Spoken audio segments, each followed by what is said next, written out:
नमस्कार दोस्तों, स्वागत है आपका हमारे चैनल बिहारी नॉनस्टॉप न्यूज में। तो चलिए बिहार की 10 प्रमुख बड़ी खबरों को जानते हैं। तो खबरों की ओर आगे बढ़ने से पहले एक नजर सुर्खियों पर। सरकारी खर्चे से कराई जाएगी जातीय जनगणना, नीतीश कैबिनेट ने लगाई मुहर। पप्पू यादव ने उठाए कई सवाल, बेरोजगारी और शैक्षणिक जनगणना की भी मांग। बिहार सरकार ने किया मिड डे मील के मेनू में बदलाव, मंत्री मदन साहनी बोले बच्चों को मिल रहा है बेहतर भोजन। बिहार में अब शिक्षक स्कूल से जाते वक्त भी बनाएंगे हाजिरी, व्हाट्सएप ग्रुप पर शेयर होगा रजिस्टर। बिहार विधान परिषद की 7 सीटों के लिए नामांकन शुरू, राजद ने उतारे अपने उम्मीदवार। बिहार में रिटायर्ड पुलिस की संविदा पर होगी बहाली, 65 साल से अधिक उम्र वाले नहीं कर सकते आवेदन। बिहार में अगले 4 दिन तक जबरदस्त आंधी पानी के आसार, ठनका गिरने की भी आशंका, अलर्ट जारी। बिहार राज्य सरकार अपने खर्चे पर प्रदेश में जाति आधारित जनगणना कराएगी। इस काम को अगले 9 महीने में पूरा कर लिया जाएगा। बुधवार को सर्वदलीय बैठक में बनी सहमति के अगले दिन गुरुवार को मुख्यमंत्री नीतीश कुमार की अध्यक्षता में कैबिनेट की हुई बैठक में इसकी मंजूरी दे दी गई है। कैबिनेट की बैठक के बाद मुख्य सचिव आमिर सुबहानी ने बताया कि बिहार में जाति आधारित गणना का काम फरवरी 2023 तक पूरा कर लिया जाएगा। इसे राज्य सरकार अपने संसाधनों से कराएगी। इसके लिए कैबिनेट ने 500 करोड़ की राशि बिहार आकस्मिकता निधि से खर्च करने की स्वीकृति दी है। राज्य सरकार की ओर से जाति आधारित गणना कराने की जिम्मेदारी सामान्य प्रशासन विभाग को दी जाएगी। जाति आधारित जनगणना के दौरान आर्थिक स्थिति का भी सर्वेक्षण किया जाएगा। मुख्य सचिव ने बताया कि जाति आधारित गणना की प्रगति में संबंधित रिपोर्ट से विधानसभा के विभिन्न दलों के नेताओं को समय समय पर अवगत कराया जाएगा। उन्होंने बताया कि इसकी विस्तृत प्लानिंग चल रही है, इसकी समय समय पर जानकारी मीडिया के माध्यम से दी जाएगी।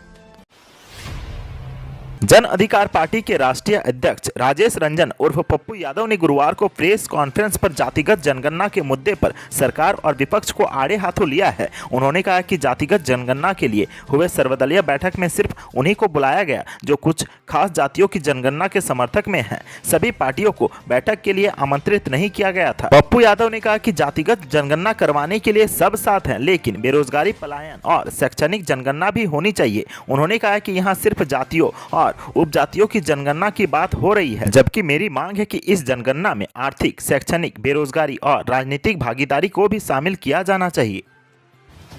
बिहार सरकार ने मिड डे मील में बदलाव किया है। बिहार के सभी आंगनबाड़ी केंद्रों पर बच्चों को दिए जाने वाले आहार में बदलाव कर दिया गया है। अब बच्चों को और अधिक पौष्टिक आहार उपलब्ध कराने की बात कही गई है। इसके लिए खाने में हुए बदलाव को अनुमति दी गई है। अभी बिहार के सभी आंगनबाड़ी केंद्रों पर 3 से 6 वर्ष के बच्चों को स्कूल अवधि के दौरान नाश्ते व भोजन के रूप में 2 बार भोजन दिया जा रहा है। इसके लिए सप्ताह के सभी दिन नाश्ते और खाने में अलग अलग व्यंजन दिए जा रहे हैं। मेनू में किए गए इस बदलाव से बच्चों को पहले से ज्यादा कैलोरी और प्रोटीन युक्त भोजन उपलब्ध होंगे। इस बात की जानकारी बिहार के समाज कल्याण मंत्री मदन साहनी ने दी है। बिहार में अब स्कूल से गायब रहने वाले शिक्षकों की सरकार नकेल कसने जा रही है। अब शिक्षकों को केवल स्कूल आने की नहीं बल्कि स्कूल से जाने का भी समय कारण दर्ज करना होगा। इस संबंध में पूर्णिया जिला शिक्षा पदाधिकारी शिवनाथ रजक ने एक आदेश जारी कर सभी स्कूल के हेडमास्टर की विद्यालय खुलने के आधा घंटा बाद और स्कूल बंद होने के बाद की उपस्थिति पंजी की तस्वीर खींचकर व्हाट्सएप ग्रुप को भेजने को कहा गया है। ग्रुप बनने के साथ ही यह नियम लागू हो जाएगा। इसको लेकर जिला शिक्षा पदाधिकारी ने अपने पत्रांक 734 दिनांक 1 जून 2022 के तहत जारी किए गए आदेश में कहा है कि स्कूल में टीचर्स की 100% अटेंडेंस के लिए ये फैसला लिया गया है। इस फैसले का कुछ शिक्षकों ने विरोध किया है, जबकि छात्रों का कहना है कि इससे शिक्षकों को स्कूल में रहने की मजबूरी होगी। दरअसल कई स्कूलों में टीचर्स अपनी ड्यूटी को गंभीरता से नहीं लेते हैं। कई बार तो ये शिकायत भी आई है कि शिक्षक स्कूल पहुंचकर अटेंडेंस बनाकर चले जाते हैं। इससे बच्चों को काफी परेशानी होती है और उनकी शिक्षा व्यवस्था प्रभावित होती है। इसी को लेकर यह आदेश जारी किया गया है।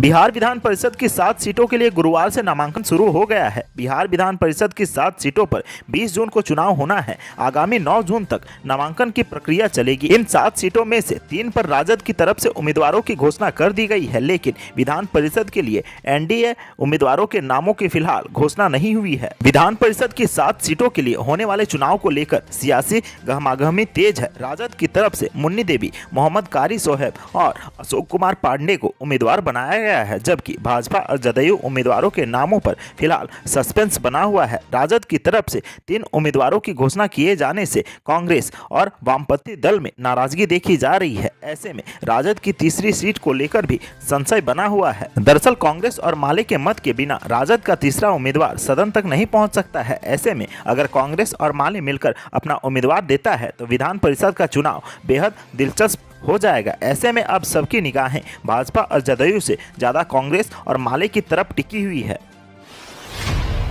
बिहार सरकार के विभागों में प्रोन्नति की प्रक्रिया शुरू नहीं होने के कारण पुलिस महकमे में बड़ी संख्या में इसके जरिए भरे जाने वाले पद खाली पड़े हैं, जिनमें हवलदार, जमादार और दरोगा से लेकर इंस्पेक्टर तक के करीब 20,000 पद हैं। अब इन्हें भरने की कवायद पुलिस विभाग ने शुरू कर दी है। इन सभी पदों को भरने के लिए तत्कालिक व्यवस्था के तहत संविदा पर रिटायर हो चुके कर्मियों को बहाल किया जाएगा। इसके तहत जमादार, दरोगा और इंस्पेक्टर के पद पर ही रिटायर्ड कर्मियों की बहाली होगी। अगर बहुत आवश्यकता महसूस की जाएगी तब डीएसपी रैंक में भी रिटायर्ड कर्मियों की बहाली की जा सकती है। यह पहला मौका होगा जब पुलिस महकमे में इतनी बड़ी संख्या में रिटायर्ड हो चुके कर्मियों को संविदा पर बहाल किया जा रहा है। संविदा पर बहाल होने वाले इन कर्मियों को शुरू में 1 से 2 वर्ष के अनुबंध पर रखा जाएगा। इसके बाद जरूरत पड़ने पर इसकी अवधि बढ़ाई जाएगी। संविदा बहाली से जुड़ी प्रक्रिया को शुरू करने से संबंधित अंतिम आदेश प्राप्त करने के लिए गृह विभाग के पास पुलिस महकमे ने फाइल भेज दी है। आदेश प्राप्त होते ही इससे जुड़ा विज्ञापन प्रकाशित कर दिया जाएगा।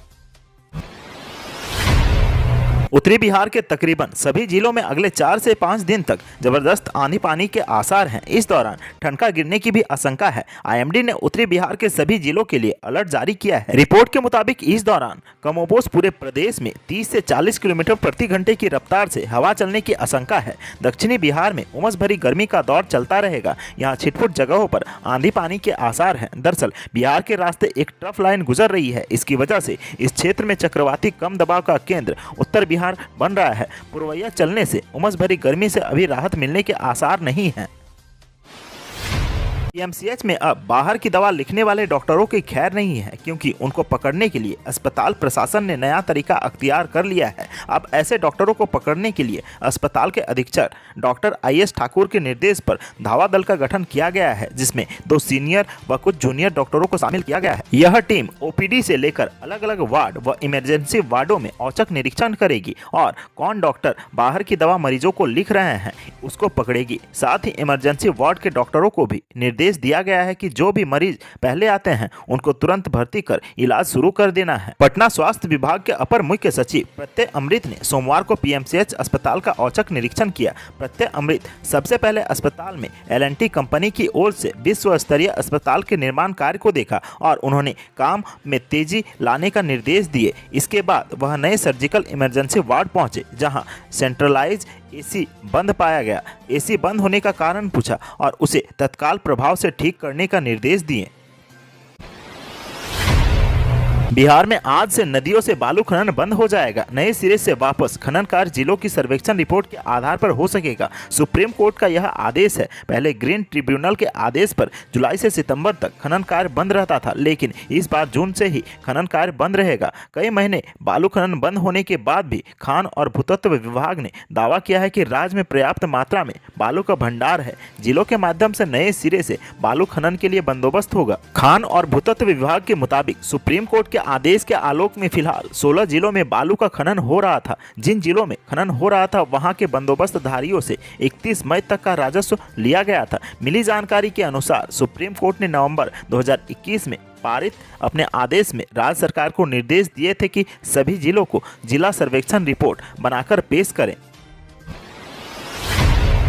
बिहार विधान परिषद की रिक्त होने वाली 7 सीटों पर राजद की ओर से एक तरफा 3 प्रत्याशियों के नाम की घोषणा कर दी गई है। पार्टी ने कारी साहब, मुन्नी रजक और अशोक कुमार पांडे को अपना प्रत्याशी बनाया है। बिहार विधान परिषद की 7 सीटों पर चुनाव होना है, इसी को लेकर इन उम्मीदवारों की घोषणा की गई है। बता दें कि विधान परिषद के 7 सदस्यों का कार्यकाल 21 जुलाई को समाप्त हो रहा है। इनमें भाजपा के अर्जुन साहनी, जदयू के मोहम्मद कमर आलम, जदयू के गुलाम रसूल, जदयू की रोजीना नाजिस, जदयू के विजय कुमार सिंह, जदयू के CP सिन्हा और चंदेश्वर प्रसाद सिन्हा और YP के मुकेश साहनी का कार्यकाल समाप्त हो रहा है। 6 सीट NDA की खाली हो रही है, जबकि 1 सीट मुकेश साहनी वाली खाली हो रही है।